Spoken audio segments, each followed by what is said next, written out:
people have come up to us and said how they appreciate us as religious and thank us for whatever we're doing or whatever we've done.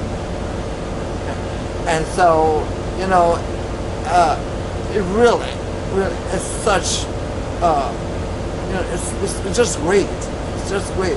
And I'm so happy that I was asked by my congregational leader to join the nuns on the bus. It is a group of us Catholic sisters traveling around the country to say we need to come together as a nation. We need to mend the gaps among us. And so what we did is travel this year to 13 states, 23 cities, and I don't know how many events, inviting people to come and dialogue. Come together, don't pull apart. It all started 4 years ago in 2012 when the Vatican in Rome named us, my little organization, as being a bad influence on Catholic sisters and some of the unpleasantness that was going on between Catholic sisters and the Vatican. And what happened was, my question was, how do we use this moment for mission? And so our secular colleagues, not religious, they said, you've got to go on the road. You have to push back against the Ryan budget, which we've been doing lobbying, and lift up the works of Catholic sisters. That resulted in a bus. One place where we went, I don't remember the city that we went to, but when we got there, the band was playing, or When the Saints Go Marching In. And that's my New Orleans style. So I started dancing.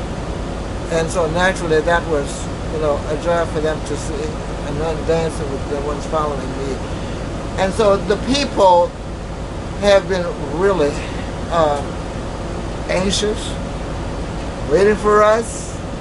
And when the bus turns up, the nuns on the bus, because we've gotten a lot of beautiful response. I understand you guys have been to Cleveland, you guys Yep. are here in Philly. Yep. Why take this message to a political convention?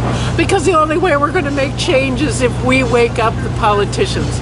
We need to wake up the politicians. We're the leaders they've been waiting for. The fact is that politicians, in order to get elected, have to follow the people.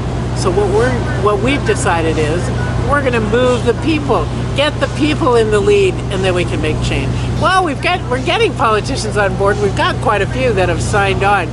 But I think the most important part is that commitment to change. It starts with us. One of the issues that's really challenging that we need to deal with, income and wealth disparity, issues of race and racism. We've got to deal with white privilege. I'm a white woman walking around in white skin. But what I know is it's not about letting go of my privilege. It's about extending it to everyone. So that's why we're on the bus, to get us all activated to heal our society.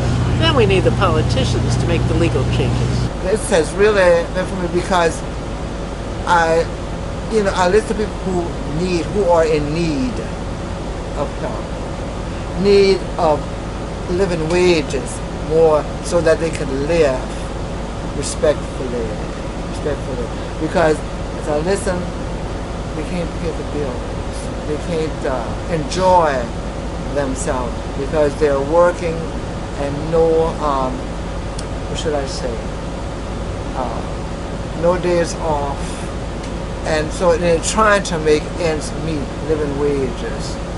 Okay, yeah, and so, because that's a necessity, that you have to learn a decent wage, earn a decent wage in order to make. And so I've listened, and it just strikes me, that how there are people who are lucky that they don't have to go through this, and there are people who are suffering, and therefore it is that we should help those people who need the help.